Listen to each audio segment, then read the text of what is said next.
Mira nada más.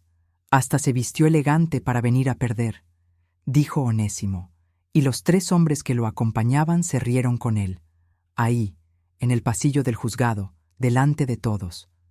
Yo acababa de subir las escaleras. Traía puesto mi abrigo gris cerrado hasta el cuello, el bolso apretado contra el costado, y en la mano una carpeta delgada. Él estaba recargado en la pared, junto a la puerta de la sala, con un abogado de traje caro a un lado y 2 de sus primos del otro, esos que siempre lo seguían como si fuera importante. ¿Vienes sola?, preguntó, alzando las cejas con una lástima fingida que conocía de memoria. ¿Ni siquiera pudiste conseguir quien te defendiera? Te lo dije, Amelia. Te dije que sin mí no eras nada. Firma lo que traigo y por lo menos te ahorras el ridículo. No le contesté. Me quedé quieta, mirándolo, con esa calma que a él lo ponía nervioso porque nunca supo de dónde salía. 31 años lo conocí. Sabía exactamente cómo sonaba mi voz cuando le rogaba, cuando cedía, cuando bajaba la cabeza para que la comida no se enfriara en una discusión.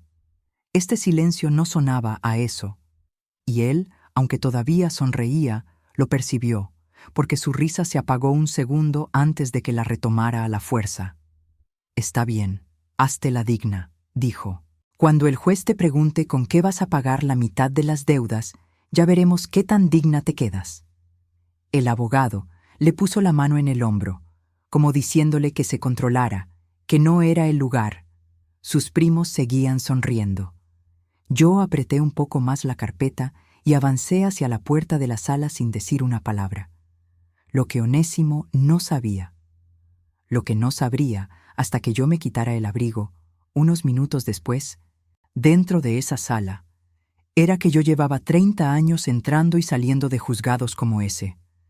Que ese piso brillante, esos pasillos, esos ujieres, los conocía mejor que él. Que la razón por la que llegué sola no era que nadie quisiera defenderme, era que no necesitaba que nadie hablara por mí. Pero para entender por qué crucé esa puerta sin miedo, tengo que llevarlos atrás. No unas semanas, toda una vida. Me llamo Amelia Zúñiga. Tengo 54 años y nací en León, Guanajuato, en un barrio de curtidores, donde el aire olía a cuero mojado y las tardes se medían por el ruido de las máquinas de coser. Mi papá trabajó toda su vida en una tenería, cargando pieles, y mi mamá cosía suelas en la casa para completar el gasto. Éramos 5 hermanos. Yo era la del medio, la callada, la que se sentaba en un rincón a observar. Y observaba, sobre todo, a mi hermano Rubén. Rubén nació sordo. En aquellos años, en un barrio pobre de León, eso quería decir que el mundo lo trataba como si además fuera tonto, y no lo era. Era el más listo de todos nosotros. Pero la gente le gritaba pensando que así lo iba a entender, o de plano lo ignoraba, o hablaba de él delante de él como si no estuviera. Y yo, desde muy niña, sin que nadie me enseñara, empecé a inventar señas con él. Primero cosas simples: comer, agua, mamá, miedo. Después, cuando en la escuela para sordos, que quedaba a 2 camiones de distancia, le enseñaron la lengua de señas mexicana de verdad, él me la enseñó a mí, en las tardes, en el patio, entre las suelas que cosía mi mamá. Fui las manos y los oídos de mi hermano durante toda mi infancia. Cuando el médico le hablaba a mi mamá, yo traducía. Cuando en la tienda lo trataban mal, yo lo defendía. Cuando quiso, ya grande, sacar sus papeles, pedir un crédito, entender un contrato de trabajo, ahí estaba yo. Recuerdo una tarde en particular. Tendría yo unos 10 años. Habíamos ido con mi mamá a una clínica de gobierno porque Rubén tenía una infección en el oído, y el doctor, un hombre apurado y de mal humor, le hablaba a mi hermano cada vez más fuerte, casi gritando, como si el problema de Rubén fuera de volumen y no de sordera. Rubén lo miraba sin entender, encogido, con esos ojos grandes que se le ponían cuando se sentía perdido. Y yo, que apenas le llegaba al codo al doctor, me puse en medio y le dije: «No le grite, él no oye. Yo le digo lo que usted quiera, pero con las manos». El doctor me miró como si le hablara un mueble, pero funcionó. Yo le traducía a Rubén, Y Rubén me contestaba, y yo le contestaba al doctor. Ese día, saliendo de la clínica, mi mamá me apretó la mano y no dijo nada, pero yo sentí, por primera vez, que hacía algo importante, que servía para algo que nadie más en mi familia sabía hacer. Y en algún momento, sin darme cuenta, eso que empezó como amor de hermana se volvió mi oficio. No lo elegí de una lista de carreras, lo elegí en el patio de una tenería, en las salas de espera de las clínicas, en las ventanillas donde nadie tenía paciencia para mi hermano. Elegí ser el puente porque vi, muy temprano, lo que le pasa a una persona cuando el mundo decide que no vale la pena entenderla. Estudié. Me costó, porque no había dinero, pero estudié. Me certifiqué como intérprete de lengua de señas mexicana. Y con los años, muchos años, mucho trabajo callado, me convertí en perito intérprete y traductora oficial adscrita al Poder Judicial del Estado de Guanajuato. Es decir, cuando una persona sorda llega a un juzgado, a una fiscalía, a una audiencia y necesita entender lo que está pasando y ser entendida, me llaman a mí. Soy el puente. Soy la que se para junto al juez y traduce, con las manos y con la voz, para que la justicia no se quede muda frente a quien no oye. Es un trabajo invisible, como casi todo lo que hacen las mujeres de mi generación. Nadie te aplaude por interpretar 3 horas seguidas en un juicio penal sin equivocarte en una sola seña, aunque de esa exactitud dependa que a alguien lo condenen o lo absuelvan. Es un trabajo que exige una concentración que agota el cuerpo entero, las manos, los brazos, los hombros, la cara, porque en la lengua de señas la expresión del rostro es gramática, no adorno. Al final de una audiencia larga salgo con las manos temblando y la espalda hecha nudo, pero con la satisfacción callada de saber que, gracias a mí, alguien que no oye entendió exactamente lo que decidía su vida. He interpretado de todo en esos años: divorcios, herencias, delitos, custodias.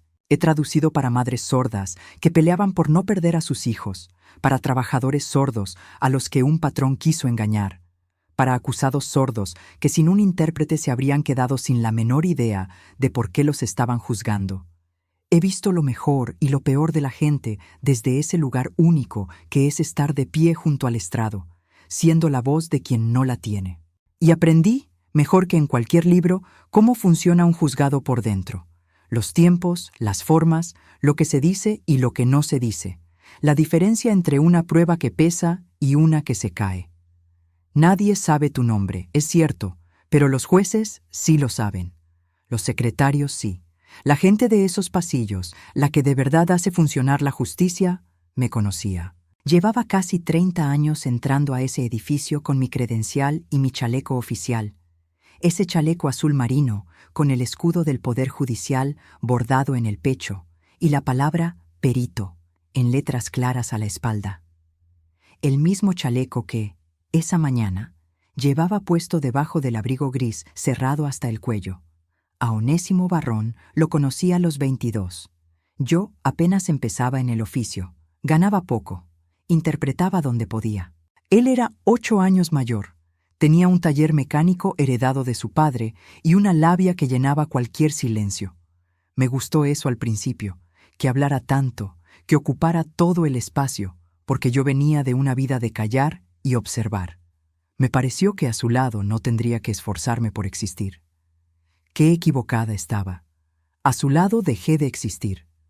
Nos casamos cuando yo tenía 23, y desde antes de la boda, Onésimo dejó claro cómo iban a ser las cosas. Insistió en que nos casáramos por separación de bienes. Es lo más sano, dijo. Cada quien lo suyo. Así no hay pleitos. Pero no era por sanidad. Era porque el taller era de él, la casa que compraría sería de él, y no quería que una mujer, así lo decía, tuviera derecho sobre lo suyo. Yo, ingenua, enamorada, con 23 años y ganas de creer, firmé encantada. Cada quien lo suyo, repetí. No entendí, entonces, que le estaba dando la razón sin saber que un día ese mismo cada quien lo suyo sería mi salvación. Porque durante 31 años, Onésimo cuidó celosamente que todo lo del taller, fuera suyo. Pero nunca, ni una sola vez, se molestó en preguntar qué era lo mío. Tuvimos 2 hijos. Diana, la mayor, hoy tiene 29 y es enfermera en Aguascalientes. Y Mateo, el menor, de 26, que estudió sistemas y trabaja en Querétaro. Los crié yo, prácticamente sola, porque Onésimo estaba en el taller, o con los clientes, o con los muchachos, que era como llamaba a sus amigos con los que se iba a tomar. Yo interpretaba de día, a veces salía corriendo de una audiencia para recoger a los niños, calentaba la cena, revisaba tareas, y al día siguiente volvía a pararme junto a un juez con las manos firmes y la cara serena, como si en mi casa todo estuviera bien. Y durante muchos años me convencí de que lo estaba. Onésimo no era de los que golpean. Quiero ser justa. Nunca me pegó. Lo suyo era otra cosa, más lenta, más difícil de nombrar. Era el desprecio en dosis pequeñas, diarias, que van hundiendo a una persona sin dejar marca. ¿Otra vez tus ceñitas?, decía cuando me veía practicar con Rubén. Ganas una miseria con eso. Deberías agradecer que yo mantengo esta casa. ¿Quién te va a hacer caso a ti si no fuera por mí? Lo decía delante de los niños. Lo decía delante de su madre, doña Rosaura, que asentía como si mi marido dijera verdades del Evangelio. Yo aportaba a la casa. Aportaba más de lo que él admitía. Muchos meses, cuando el taller andaba flojo, era mi trabajo el que pagaba la despensa, la luz, los útiles de los niños. Pero Onésimo tenía una manera de reescribir la realidad en la que él era el proveedor y yo apenas una molestia con pretensiones.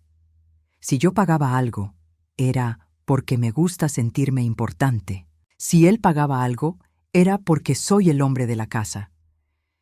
Nunca cuadraban las cuentas en su cabeza, y él no quería que cuadraran, porque la cuenta verdadera lo dejaba mal parado.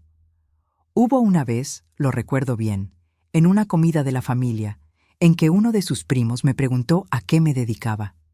Antes de que yo abriera la boca, Onésimo contestó por mí. Ah, ella hace unas ceñitas para los mudos, un pasatiempo que tiene. Todos se rieron. Yo me reí también, por no hacer un escándalo, pero por dentro algo se me quebró un poquito más. Los mudos. Mi hermano no era mudo, era sordo, y hablaba con las manos con más elocuencia de la que Onésimo tuvo jamás con la boca. Pero para mi marido, mi profesión entera cabía en la palabra pasatiempo. Corregí en voz baja que se llamaba lengua de señas y que yo era perito del Poder Judicial. Onésimo puso los ojos en blanco. Ya salió la licenciada, dijo, y volvieron a reírse. De mí, no con él. De mí. Y yo, de tanto oírlo, casi le creí. Casi. Porque había una parte de mí, la parte que aprendió a observar en un rincón de la tenería, que nunca se apagó del todo.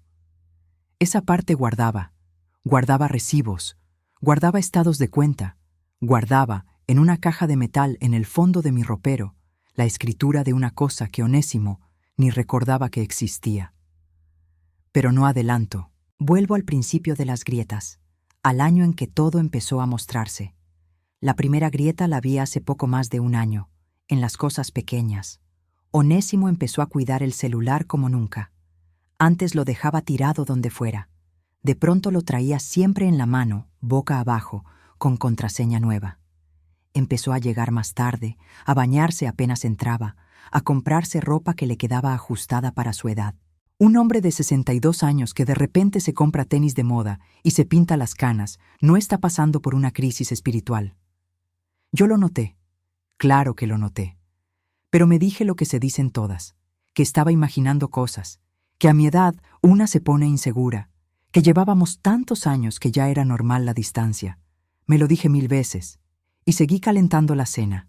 La segunda grieta fue el dinero. Onésimo empezó a hablar de que el taller andaba mal, de que había deudas, de que las cosas estaban difíciles. Me pidió que firmara unos papeles para reestructurar un crédito del negocio. Los trajo una noche, cansados los dos, y me puso la pluma en la mano sin dejarme leer. Fírmale aquí, Amelia. Es cosa del taller. Tú no le entiendes a esto. Y ahí, por primera vez en años, algo en mí se detuvo. Porque resulta, Onésimo, que sí le entiendo a esto. Que me he pasado media vida traduciendo contratos, escrituras, sentencias, para que mi hermano y para que decenas de personas sordas entendieran lo que firmaban.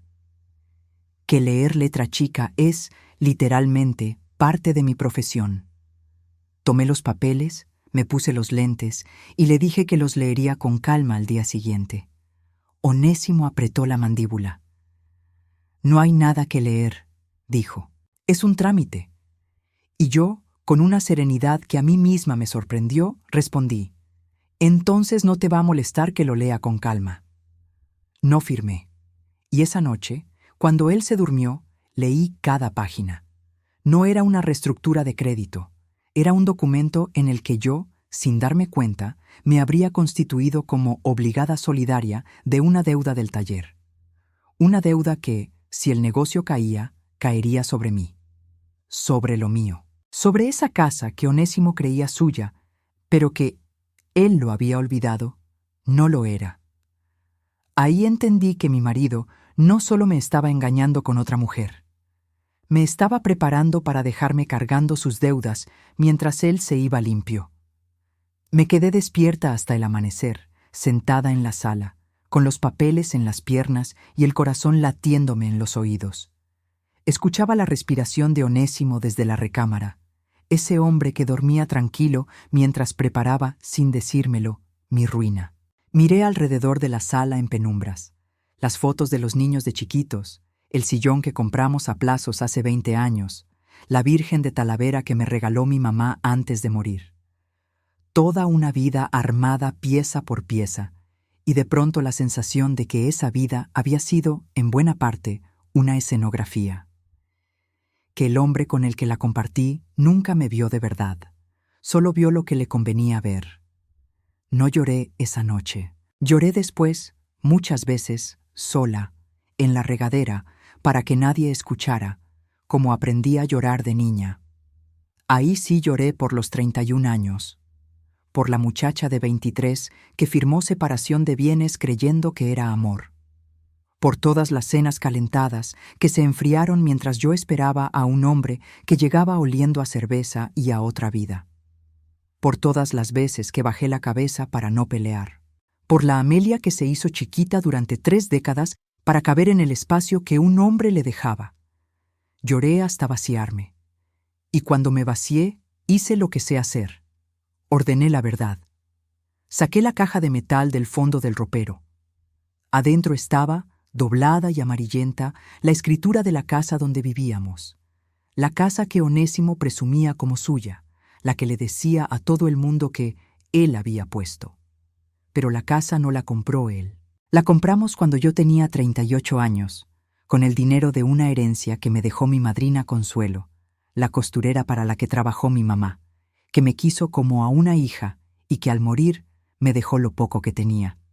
Yo puse casi todo el enganche con esa herencia, y como estábamos casados por separación de bienes, el régimen que él eligió, el que él impuso, la escritura salió únicamente a mi nombre, Amelia Zúñiga, sola. Onésimo firmó como testigo, sin leer, riéndose, diciendo que ¿para qué tanto papel?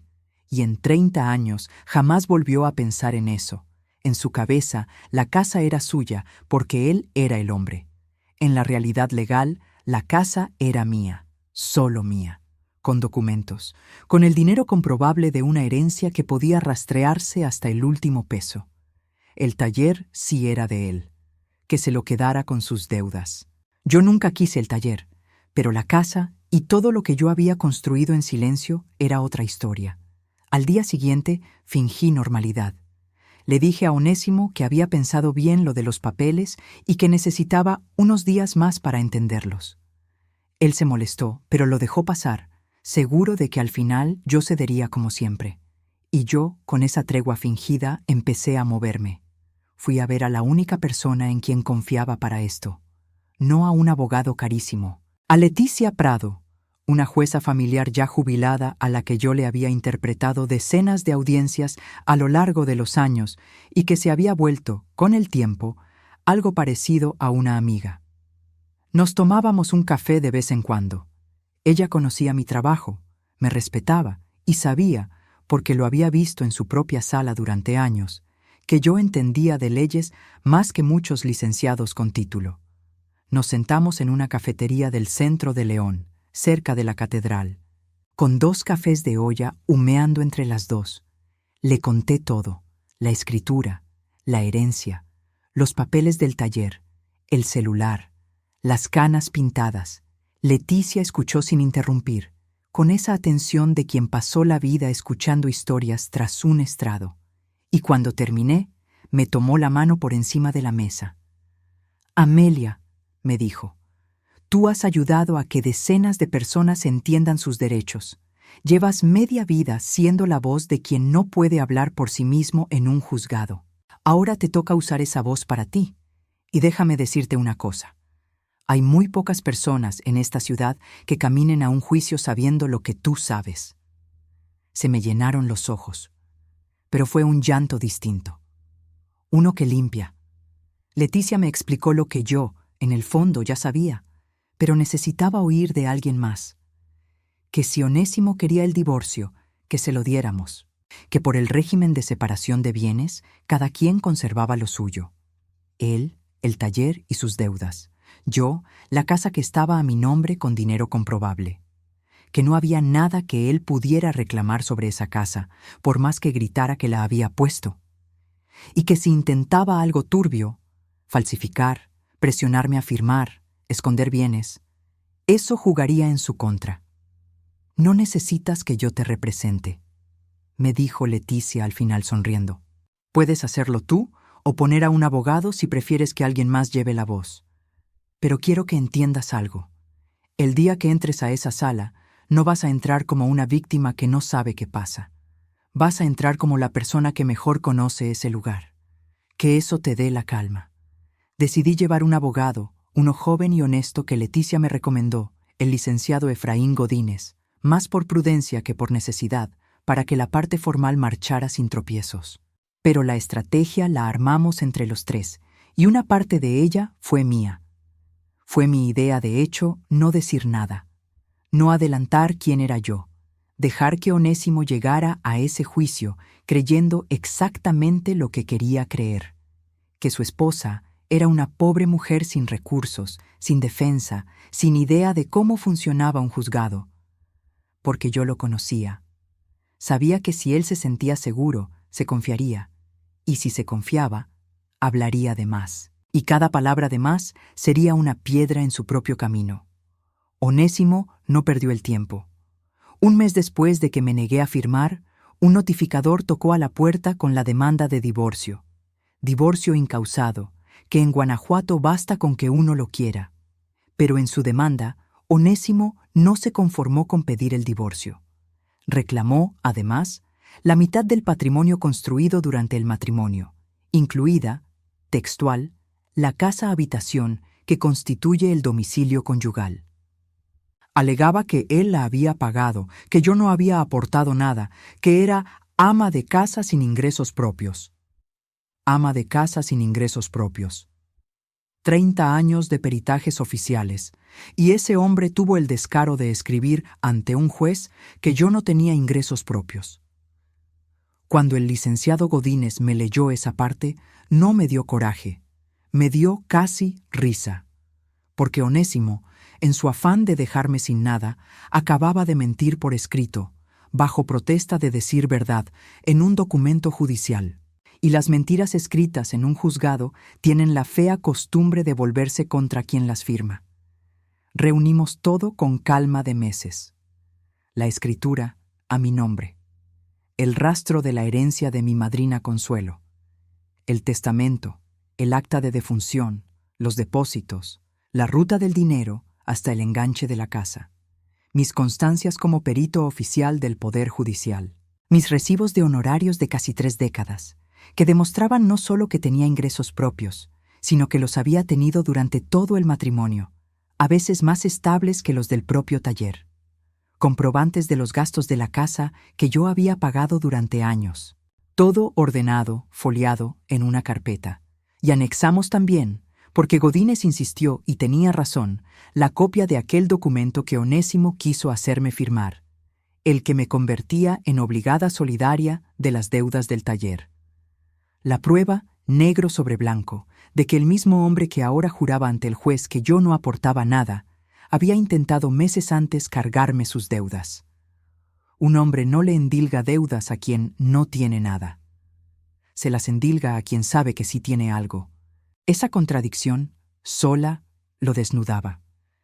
La audiencia se fijó para un jueves de otoño, en el juzgado familiar del centro de León, un edificio que yo conocía de memoria. Los mismos pasillos de piso brillante por los que llevaba casi 30 años caminando con mi chaleco de perito. Y aquí es donde se cierra el círculo con el que empecé a contarles esto. Esa mañana me vestí con cuidado. Me puse el chaleco oficial del Poder Judicial, el azul marino con el escudo bordado y la palabra perito a la espalda. Encima, el abrigo gris cerrado hasta el cuello para que no se viera nada. Tomé mi carpeta y salí hacia el juzgado sola, como había planeado. En el pasillo estaba Onésimo, con su abogado de traje caro y sus 2 primos, y pasó lo que ya les conté. Se rió de mí. Hasta se vistió elegante para venir a perder. ¿Vienes sola? Firma lo que traigo y te ahorras el ridículo. Sus primos riéndose. El desprecio de siempre, ahora en público, en el umbral de la justicia. Yo no le contesté. Crucé la puerta de la sala en silencio. La sala era pequeña, de esas de juzgado familiar, con banderas al fondo, un estrado de madera y sillas para las partes. Onésimo y su abogado se sentaron de un lado, el licenciado Godínez y yo, del otro. Onésimo seguía sonriendo, seguro de sí mismo, murmurándole cosas a su abogado, mirándome de reojo con esa lástima teatral. Y entonces entró el juez. Cuando lo vi, algo dentro de mí se acomodó en su lugar, porque al juez lo conocía. Era el licenciado Heriberto Salgado, un hombre de unos 60 años, de lentes y voz pausada, que llevaba muchos años en los juzgados de León. Yo había interpretado en su sala, varias veces. La más reciente, hacía apenas unos meses, en un caso donde una madre sorda peleaba la convivencia con sus hijos, y yo estuve 3 horas de pie, junto a él, traduciendo cada palabra con las manos para que aquella mujer no se quedara fuera de la decisión sobre su propia vida. El juez Salgado sabía perfectamente quién era yo. Sabía mi nombre, sabía mi trabajo, pero yo traía el abrigo cerrado, y él, al entrar, ocupado con el expediente, todavía no me había reconocido. El juez verificó las identidades, confirmó que ambas partes acudían de manera libre. El abogado de Onésimo tomó la palabra primero, con esa seguridad de quien cree que trae el caso ganado. Expuso la demanda. Divorcio incausado y la pretensión de repartir el patrimonio conyugal, con énfasis en la casa. Describió a Onésimo como el proveedor del hogar. Me describió a mí, sin mirarme, como la señora, ama de casa, sin actividad remunerada. Onésimo asentía a cada palabra, relajado, con las piernas cruzadas. El juez Salgado escuchó todo. Luego se dirigió a mi lado. ¿La parte demandada? El licenciado Godínez se puso de pie. Su señoría, con su permiso, antes de exponer, mi representada desea presentarse ante este juzgado. El juez alzó apenas una ceja, pero asintió. Yo me puse de pie y me quité el abrigo. No fue un gesto teatral. No lo arranqué ni lo aventé.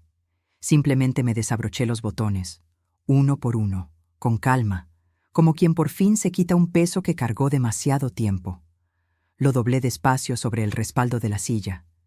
Y quedé ahí, de pie frente al estrado, con mi chaleco azul marino del Poder Judicial, el escudo bordado en el pecho, a la vista de todos. Durante 31 años había escondido quién era para no incomodar a Onésimo. Había apagado mi voz para que la suya sonara más fuerte. En ese pasillo, minutos antes, había dejado que se riera de mí sin corregirlo. Pero adentro de esa sala, frente a la ley que yo conocía mejor que él, Ya no tenía por qué esconderme. El abrigo cayó sobre la silla, y con él cayó, de golpe, toda una vida de hacerme pequeña. El juez Salgado me miró, de verdad me miró, por primera vez, y vi el instante exacto en que me reconoció. Vi cómo la formalidad neutra de su cara se transformaba en algo más, sorpresa primero, y luego una especie de respeto incómodo, el de quien de pronto entiende que la persona a la que estaban describiendo como ama de casa sin actividad es una colega que ha trabajado en su propia sala durante años. Maestra Zúñiga, dijo, y su voz cambió de registro sin que él pareciera notarlo. La sonrisa de Onésimo se apagó. No de golpe, fue más lento que eso, como una vela a la que le falta el aire. Miró al juez, miró a su abogado, miró mi chaleco, y vi cómo trataba de leer a la distancia la palabra que tenía yo bordada en el pecho y la que sabía que llevaba a la espalda. Su señoría, dije, con la voz tranquila y clara que uso cuando interpreto, esa que aprendí a mantener firme aunque por dentro tiemble. Buenos días, soy Amelia Zúñiga, soy perito intérprete y traductora oficial de lengua de señas mexicana, adscrita al Poder Judicial de este estado. Es probable que usted me recuerde. He tenido el honor de interpretar en esta sala en varias ocasiones. La recuerdo perfectamente, maestra, dijo el juez. La última vez, si no me equivoco, en el asunto de convivencia del mes de junio. Se volvió hacia el abogado de Onésimo, y su tono, sin dejar de ser cortés, se volvió de acero. Licenciado, en su demanda se describe a la señora como ama de casa sin actividad remunerada. Su representado no tenía conocimiento de la profesión de su esposa. El abogado de Onésimo abrió la boca, la cerró, se inclinó hacia su cliente. Onésimo, por primera vez en la audiencia, no tenía nada que murmurarle. Se había quedado sin palabras, él, que siempre las tenía todas. «Su señoría», intervino el licenciado Godínez, aprovechando el silencio. «Con su permiso, quisiera agregar al expediente las constancias que acreditan la actividad profesional de mi representada durante toda la vigencia del matrimonio, así como la documentación sobre la propiedad que la actora reclama. Solicito se tengan por presentadas». «Adelante», dijo el juez. Y ahí empezó a caer, pieza por pieza, todo lo que Onésimo había construido sobre la mentira de que yo no era nada. Godínez presentó mis constancias como perito oficial, con fechas que abarcaban 28 años. El juez las revisó. «Consta», dijo en voz alta, «que la señora Zúñiga ha ejercido de manera continua como perito auxiliar de la Administración de Justicia desde antes de la celebración del matrimonio y durante toda su vigencia. Presentó mis recibos de honorarios. Presentó los comprobantes de los gastos del hogar que yo había cubierto durante años. Y luego presentó la escritura de la casa. El inmueble que la parte actora reclama como patrimonio conyugal», leyó el juez, pasando las hojas despacio, «aparece escriturado de manera exclusiva a nombre de la señora Amelia Zúñiga. La adquisición consta con fecha», revisó, «hace 16 años. Y el régimen del matrimonio es de separación de bienes, según el acta que obra en autos». Levantó la vista hacia el abogado de Onésimo. «Licenciado, bajo el régimen de separación de bienes, no existe patrimonio conyugal común que repartir. Cada cónyuge conserva la propiedad de sus bienes, y este inmueble está a nombre de la demandada, no del actor. ¿En qué fundamenta su representado la pretensión de reclamar la mitad de una casa que ni siquiera está a su nombre, en un matrimonio en el que él mismo eligió separar los bienes?» Onésimo palideció.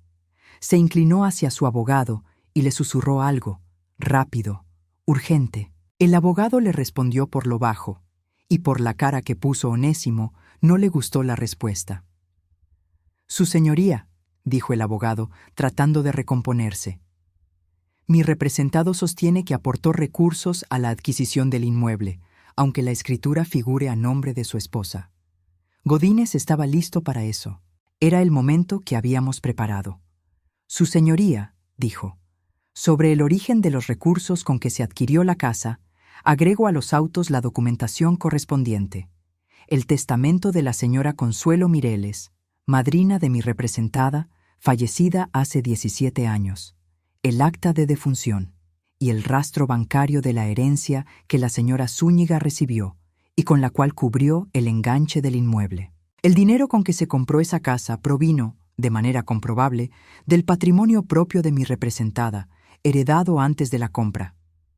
El señor Barrón no aportó esos recursos, porque esos recursos no eran suyos. El juez revisó los documentos, uno por uno, con la paciencia de quien ha visto demasiadas mentiras y sabe reconocer, por contraste, cuando algo está bien documentado. «Consta», dijo. Y entonces Godínez sacó la última pieza, la que a mí me parecía, todavía, una especie de justicia poética. «Finalmente, su señoría, quiero llamar la atención de este juzgado sobre una contradicción relevante. En la demanda, el actor afirma bajo protesta de decir verdad que su esposa es ama de casa sin ingresos propios. Sin embargo, agrego a los autos este documento, lo colocó sobre el estrado, fechado apenas unos meses antes de la demanda, en el que el propio señor Barrón pretendía que mi representada firmara como obligada solidaria de una deuda de su taller mecánico. Pregunto respetuosamente, si la señora, como él afirma, no tiene nada ni aporta nada, ¿por qué quiso convertirla en garante de sus deudas?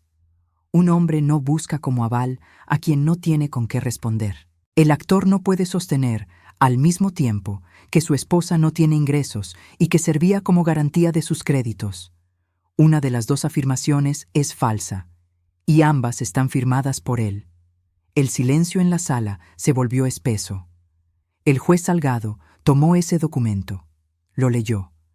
Miró a Onésimo por encima de los lentes, largo, sin decir nada, con esa mirada que los jueces guardan para cuando alguien ha intentado usar su sala para una mentira. «Señor Barrón», dijo al fin, «¿usted firmó este documento?» Onésimo tragó saliva. Su abogado le puso una mano en el brazo, pero ya no había mano que lo salvara. «Yo», empezó, «eso fue un asunto del taller, su señoría, un trámite en el que buscaba que su esposa, a la que hoy describe como una persona sin recursos, respondiera con su patrimonio por las deudas de usted», dijo el juez. «Entiendo». Vi la cara de Onésimo por fin desmoronarse. No fue una sola reacción.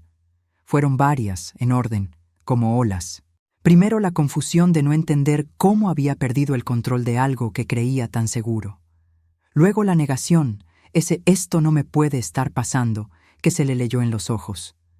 Luego el miedo, cuando comprendió el tamaño del hueco que él mismo había cavado. Y al fondo, muy al fondo, algo que no le había visto en 31 años. Vergüenza. Me buscó con la mirada, y por primera vez en toda la audiencia me miró de verdad. No con lástima, no con desprecio.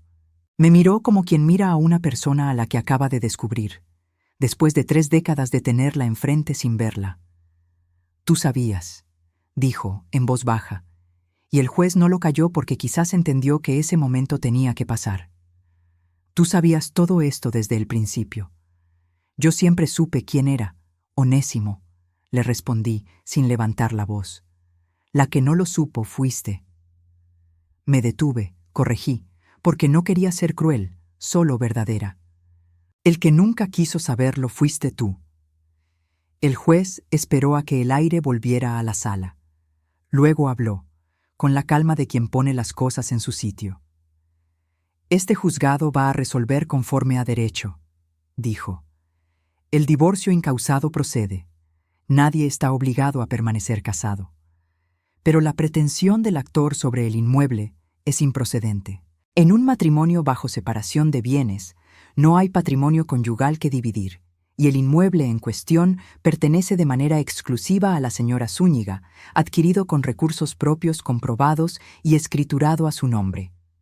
El señor Barrón conserva los bienes que están a su nombre, incluido su taller, con las obligaciones y deudas que a ellos correspondan». Hizo una pausa y agregó algo que no estaba obligado a decir, pero dijo: «Y quiero dejar constancia de que este juzgado ve con seriedad que se haya afirmado bajo protesta de decir verdad una circunstancia sobre la actividad de la demandada que los propios documentos aportados desmienten. Le recomiendo al actor y a su representante mayor cuidado con lo que se manifiesta ante un tribunal. Onésimo no volvió a hablar. Su abogado recogió sus papeles en silencio. Sus primos, que habían entrado sonriendo detrás de él, ya no estaban en ninguna parte. Se habían esfumado del pasillo en algún momento, como se esfuma la gente cuando el espectáculo deja de ser divertido. Recogí mi abrigo del respaldo de la silla. No me lo puse. Lo llevé doblado en el brazo, con el chaleco a la vista, y salí de esa sala caminando por el pasillo de piso brillante que había pisado durante casi 30 años. Solo que esta vez no iba a interpretar la vida de alguien más. Esta vez, por fin, había hablado por mí. Lo que vino después no fue una película con final de aplausos, porque la vida real no funciona así. Fue más lento, más callado, más verdadero. El divorcio se resolvió en las semanas siguientes. Onésimo conservó su taller y sus deudas, que resultaron ser más grandes de lo que él admitía en la mesa. El negocio andaba mal de verdad, y sin la casa que esperaba quedarse para maniobrar, tuvo que apretarse. Supe por conocidos que la mujer con la que me engañaba, una clienta del taller, más joven, según me contaron, no duró mucho a su lado una vez que el brillo se apagó y quedó a la vista el hombre endeudado y solo que era en realidad. La gente que se junta por la emoción de lo prohibido rara vez se queda cuando llega la factura. De doña Rosaura, mi ex-suegra, tampoco supe mucho más. La mujer que durante 30 años asintió a cada desprecio de su hijo hacia mí, que nunca me defendió, que me trató como a la nuera que tuvo suerte de casarse con su Onésimo, dejó de buscarme, y yo no la busqué a ella. Hay lazos que se sostienen solo por costumbre, y cuando la costumbre se rompe, no queda nada debajo. Yo me quedé en mi casa. En mi casa. La escribo así, con el posesivo, porque me costó media vida entender que siempre lo había sido. La misma casa, los mismos cuartos, pero de pronto sin el peso de los desprecios diarios flotando en el aire. Descolgué algunas fotos, colgué otras. Convertí el cuarto que había sido de los niños, y luego el cuarto donde Onésimo guardaba sus cosas, en un pequeño estudio para mí, con una mesa grande donde ahora practico, preparo mis interpretaciones, y le enseño lengua de señas a un grupo de vecinas que empezaron a buscarme cuando supieron a qué me dedicaba. Porque eso pasó, también. Mi trabajo, que Onésimo despreció durante 3 décadas, llamándolo tus ceñitas, empezó a ser reconocido justo cuando él salió de mi vida. Como si al quitarme ese peso de encima, hubiera quedado espacio para que yo creciera. El Poder Judicial me pidió que capacitara a personal sobre atención a personas sordas. Una asociación de la ciudad me invitó a dar talleres. Empecé a ganar, con mis manos y mi voz, más de lo que había ganado nunca. No una fortuna, pero lo suficiente para vivir con dignidad, sola, sin deberle nada a nadie. Y eso, después de tantos años, se sentía como una riqueza que no cabe en ninguna cuenta de banco. Mi hermano Rubén fue el primero al que le conté todo, en señas, en el patio de mi casa, una tarde. Me escuchó, porque escuchar también se hace con los ojos. Y cuando terminé, me abrazó fuerte y me dijo, con las manos, «Toda la vida hablaste por mí. Ya era hora de que hablaras por ti». Lloramos los dos. De alivio. Mis hijos, Diana y Mateo, tardaron un poco más en acomodar las cosas, porque para un hijo nunca es fácil ver a sus padres separarse, aunque entienda las razones. Al principio Mateo, el menor, se puso serio conmigo, me preguntó si no se podía arreglar, si de verdad no había otra salida.